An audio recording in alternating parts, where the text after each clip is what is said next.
Prior to the 1970s, the U.S. economy was in its golden age. Agricultural production rose by 50% as machinery became more efficient.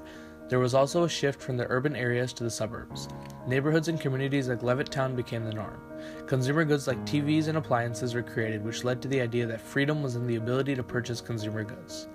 When the 1970s came along, Americans expected the economy to continue growing. However, the economy took a turn and stagnated. During this period, both inflation and unemployment rose dramatically. Many people believed the oil industry was culpable for stagflation. Their views aren't wrong, but instead are incomplete. There was more than just the Middle East and the oil industry that contributed to stagflation. As Senator Dewey Bartlett of Oklahoma puts it in his speech, quote, "Unfortunately, many cast the blame for our energy problems on the energy industry only. It is not without blame, but we should recognize that there are more reasons for our problems, and certainly not the most insignificant of these has been federal controls imposed with honorable intention, but sometimes with disastrous results." I agree with Senator Bartlett. The United States government contributed the most to stagflation with their active participation in the Yom Kippur War while utterly disregarding any embargo warnings from Saudi Arabia. Also, Nixon and Ford relentlessly pursued an expansionary monetary policy that was advised against, and it proved to be detrimental. In the 1970s, Israel, Syria, and Egypt were engaged in the Yom Kippur War. Israel was losing the war, and Prime Minister Golda Meir pleaded for the U.S. to help. U.S. had to make a decision about whether it should interfere or not. The U.S. would be supporting their ally, but at the cost of oil. Saudi Arabia warned the U.S. that any interference would force them to wield the oil weapon. The White House basically ignored this warning, and Henry Kissinger asked Congress for $2.2 billion. Faisal, the Saudi Prime Minister at the time, responded with an oil embargo. Once the embargo took full effect, Israel was already winning the war. Logically, one would end the war at this point, but Henry Kissinger scrapped any plans for ceasefire. This is what prolonged the oil crisis and tenuous relationships. Petroleum prices leaped sixfold, and stagflation, as seen under Nixon, started to rise.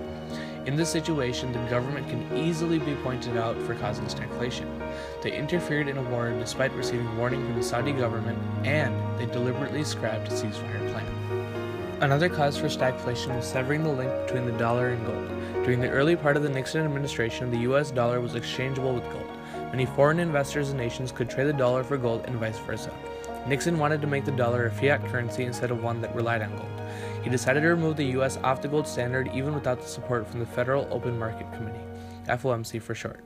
The FOMC warned that, quote, expansionary monetary policy was not the best way to fight inflation, and if the administration did not take some more believable steps in fighting inflation, then it would be left to the Federal Reserve, and that's going to be bad news. The official summary of the meeting said, it was noted that an effective program to reduce the rate of inflation had to extend beyond monetary policy. Thus, in both the 1930s and 1970s, undue pessimism about the monetary policy could lead to a Federal Reserve inaction and highly undesirable economic outcomes. End quote. As seen, inflation grew very quick from 1972 to 1973 and continued to under Gerald Ford, despite his Whip Inflation Now plan. His plan had four main points: to halt higher food prices, reorganize our national energy effort, return to the vigorous enforcement of antitrust laws to end restrictive and costly practices, whether instituted by the government, industry, labor, or others, and lastly, to expand the supply of money and credit to meet the needs of the economy. Expanding the money supply would actually cause more inflation, and that's why Whip Inflation Now failed and why stagflation continued on. Stagflation was one of the worst economic crises ever. It defied the Keynesian economic model at the time, which was that unemployment and inflation were inversely proportional. It is a misconception that the U.S. government was innocent in the whole stagflation crisis. To the contrary, the U.S. government was actually guilty.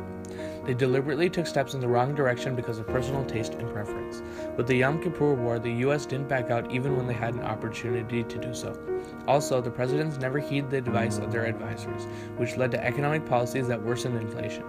If there's anything to be learned from this time period, it is that the government needs to be scrutinized more by the people, so that the decisions they make are in the best interest of the nation.